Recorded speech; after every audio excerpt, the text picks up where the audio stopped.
اللي بغى يدير شي محتوى تافه بلا ما يجي التيران، خليو الموالي، خليو المشجعين ديالو. الكاس ما يبقاش دائما محتكر على دوك الفرق اللي كان. السلام عليكم الاخوان والاخوات، ان شاء الله تكونوا بخير وعلى خير. رجعنا لكم فيديو جديد، هذه المره فيديو زوين وممتع، وغادي يكون فيه بزاف ديال الموتيفاسيون، وغيكون فيه بزاف ديال الحاجات الايجابيه، وغادي ندوي على شي حاجات سلبيه اللي الصراحه فهمتي ما خصها تكون. من هنا كنتوجه للمغاربه، بالاخص المغاربه.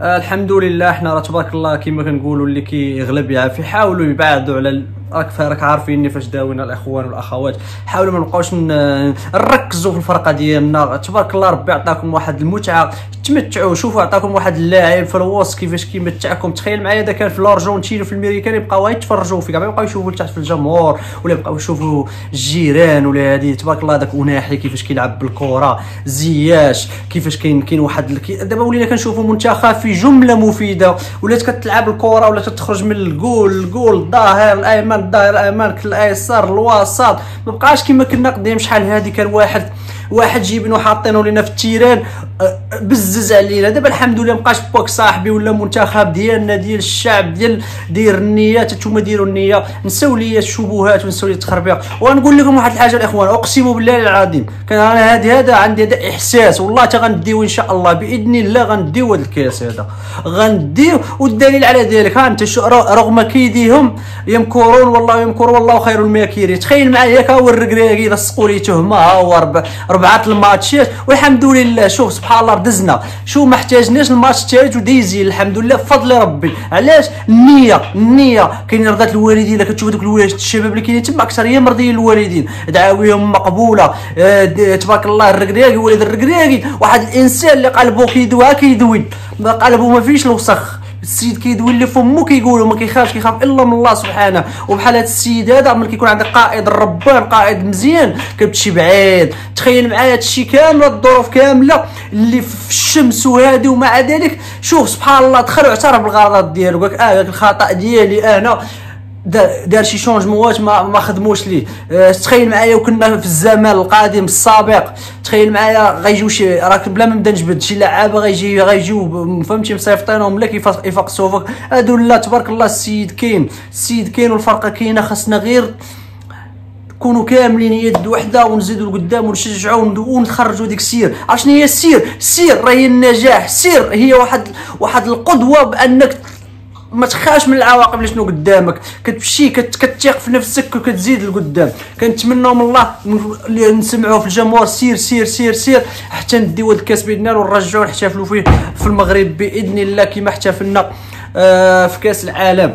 والاخوان والاخوات اللي بغيت نقول لكم صافي نساو الشبهات ونساو التفاهه وركزوا ليا على المباراه. ما بقاوش اللي بغى يدير شي محتوى تافه بلا ما يجي التيران، خليو الموالي، خليو المشجعين ديالو ومن اللي كيعرفوا ليه، بلا ما تبقاو تدوروا لنا التفصيل الجهه ديالكم فهمتي. وغادي نزيدوا، واللي بغى يبدا يخرج لنا اغنيه على المنتخب الله يرحم لكم الوالدين، فرقونا كما فرقتونا في كاس العالم باش نمشيو مزيان، باش ندوزوا قدام. وكنقول الاخوه الجزائريين هارد لك ليكم ان شاء الله. والخطا اللي داروا الاخوه الجزائريين مع الاسف الشديد هو الخطا اللي دارته المانيا، نفس الخطا لما المانيا كانت في كاس قطر ركزوا على شي حوايج اللي خارج الكره وصدقوا في الاخير ندموا عليها وصدقوا خرجوا من الدور الاول. كذلك الجزائر ما شاء الله عندهم فريق قوي، مدرب ما شاء الله قوي، حتى المدرب اثروا عليه ودار دار الخطه ديال الجمهور، مشى معاهم في الجمهور. والدليل على ذلك ما داروا والو، تبعوا بقاو متابعين بانهم الحكام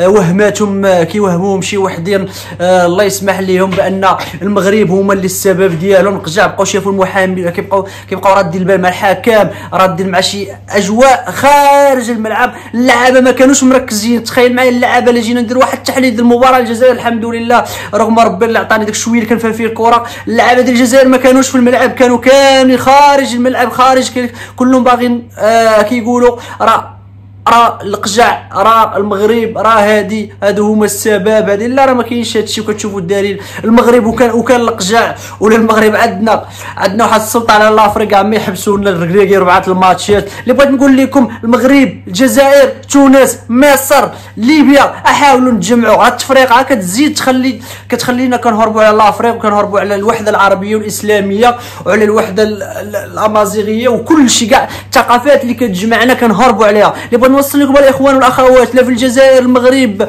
راه حنا واخا كنبقاو خوت، غصبا عني وعنا كنبقاو خوت. كتجمعنا شنو؟ الثقافات، الدين، كتجمعنا الجوار، كيجمعونا بزاف ديال الحوايج. لهذا حنا ان شاء الله ملي ديتو كاس في الافريق المغرب كامل فرح ليكم، كامل بغاكم الجزائريين ديو، تنتو باسكم تفرحوا لينا. نحيدوا هذه هي الفرصه ديالنا باش نديروا اليد في اليد ونزيدوا لقدام ان شاء الله، ونحيدوا الخصومات ونخليوش هذوك الاعداء ديالنا يديروا لنا واحد السوسه في العلاقات التاريخيه اللي كتجمع بين البلدين. كنتمنى من الله الاخوان والاخوات تكونوا يد واحده. اشنو كره هذه صافي، سال الماتش، سال الخناق، كنرجعوا اخوه واخوات. صافي لعبنا ماتش معاكم، ربحتونا تبارك الله هارد لك. المشكله هو اننا كنخليو بحال دابا هادشي هو كما كتشوفوا في الافريقيا هما كيستغلوا هاد الشخص، هاد الهروب في العلاقات وبزاف ديال الحوايج وهاد المشاكل، بانهم هما كيزيدوا يتعمقوا في الكره وكيتعمقوا.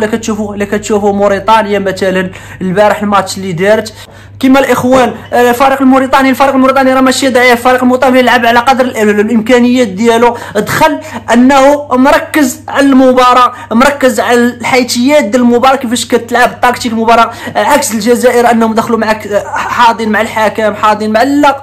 الفريق الموريتاني مع احترامي حتى هو كيبقى كبير. اللي بغيت نوصل لكم فكره من الكره، مابقاتش هي شحال هذه الكره تطورات. اي فريق دابا كيلعب الكره، الهند الا معاك وطبق الخطه والتكتيك ولعب بهذاك النفس والقتاليه راه غيربحك. لهذا ما خصكش تستهزأ بالخصم، تدخل تلعب مع الخصم كما يكون. وهذه رساله هي للمغاربه واللاعبين والطاقم التقني ديال المنتخب الوطني. كنتمنى من الله، راه شي وحدين كيقولوا هادو راه ما يسمعوكش، لا عارف راسي انا غيسمعوني، لانني عندي كيفاش كي غادي يسمعوا هاد الهضره ان شاء الله باذن الله. كنتمنى من الله نثيقوا في نفوسنا ونلعبوا، وكما قال السي الركراكي لافريق بغات النيه والريه، ومبروك علينا ان شاء الله. وباذن الله الكاس ديالنا وغادي تعقلوا على هاد الهضره اللي قلت لكم، وغنديو وديما مغرب والحمد لله غنديو هاد الكاس بتشجيع المغاربه وبتشجيع الاخوه العرب والمسلمين والامازيغ وكل شيء. غنكونوا يد في اليد، لان خاص بز منك، خاصك تشجع المنتخب المغربي، المنتخب المصري، الموريتاني، كاع العرب اللي بقاو ولا الدول الاسلاميه خاصك تشجعهم باش يديو هذا الكاس، باش الكاس ما يبقاش دائما محتكر على دوك الفرق اللي ديال لافريك ولا هذا. كنتمنى من الله الاخوان تكون رساله وصلات، وحنا ديما خوت. خلونا من التفاهه، خلونا من العلاقات اللي كتبدا سميتو. راه هادشي راه ماشي في التربيه ديالنا. ربك ملي كيربيك خصو يربيك على الدين، خصو يربيك على احترام الجار، يربيك على احترام الاخلاق. واول حاجه وثم اخر حاجه الاخلاق وثم الاخلاق. راه الاخلاق لا مشات راه مشينا كاملين ما بقى عندنا، والدليل على ذلك راه التاخر اللي فيه حنايا هما الاخلاق. كنتمنى نتمنى من الله ان الرساله توصل لكم الاخوان والاخوات، وما تنساوش هذا الفيديو هذا بالاخص تبارطاجيو، لانه يستحق تبارطاجيو باش توصل واحد الطاقه ايجابيه اكثر من الطاقه السلبيه، ونكونوا واحد كما يقولوا واحد الرساله، وتوصل رساله ديال الخير، رساله ديال السلام، رساله ديال جمع الاشقاء والخوت ما بيناتهم. حنا راه كنبقاو كما قلت لكم كنبقاو دول عربيه اسلاميه امازيغيه كامله كتجمعنا الوحده الترابيه وكتجمعنا التقاليد والثقافات. كنتمنى من الله الاخوان والاخوات ما تنساوش هذا الشيء، وعيب وحيدوا لنا من التفاهه والتافهين، ما تبقاوش ديروا الهضره ديالهم. الا شفتي شي واحد كيسب ويشتم في شي دوله هذا صافي ما تبارطاجيش، حيد، ما تعطيش قيمه. كتوصل له كتعطي له واحد القيمه، كتعطي له واحد التافه كيصدق ديال شرخ وفتنه في الدول الاسلاميه والدول العربيه. والاخوان ما تنساوش بالدعاء ديالكم، والسلام عليكم.